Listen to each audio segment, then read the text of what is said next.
My name is Carsten Stuckenholz. I'm an instructor in the bioengineering department and I teach lectures in BioE 1070 and 1071.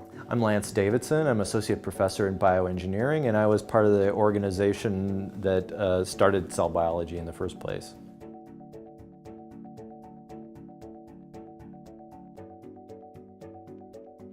The overriding goal of the project was to increase student interaction with the material. We really wanted the students to take the material and process it and use it for problem solving.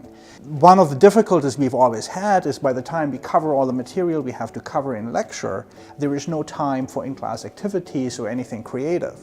And then I came across a workshop that introduced flipping. And I thought, oh my gosh, somebody's already done this, and they were doing this all over the place. We spent a considerable amount of effort rethinking the objectives of the course. At first, we were designing these kind of open-ended in-class activities where we tried to give them as little structure as possible.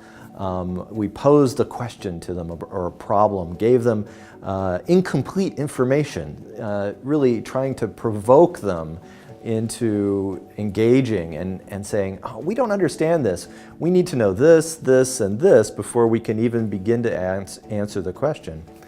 When they hit a real job, they're going to be given incomplete information and they have to know the questions to ask.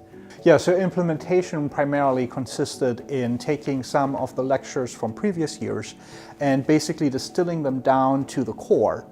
And those core principles then we turned first into a script and recorded it. That recording then was processed and refined and edited. I would have to completely set it up. I would have to put a background up. Lights, we had purchased lights. I had to orient them just right, and the camera and the script. I think the students are very, very sophisticated consumers of multimedia now. So you can't just, film a class with standing up and teaching a lecture at a podium anymore, because that's just, they'll just lose interest on that entirely.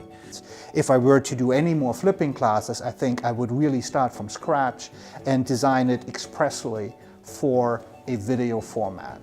It's really a very time-consuming process. I think it took us hours and hours and hours to come up with a 15-minute script. But I think in the end, I think they began in our last set. I think the students have really come around to some of the approaches that we're trying to do. We had surveys and they gave us voluminous input and feedback on these surveys, and that really in some aspects was the most critical information that we got about the project, because it told us which pieces were working and which pieces weren't working so well. And I think that whole aspect of making the students comfortable and happy with the material and eager to learn is critical to their success in developing critical thought processes. They just rise to the occasion and rise to the challenge. That I think we can flip more in the future, and we'll probably return to experimental techniques with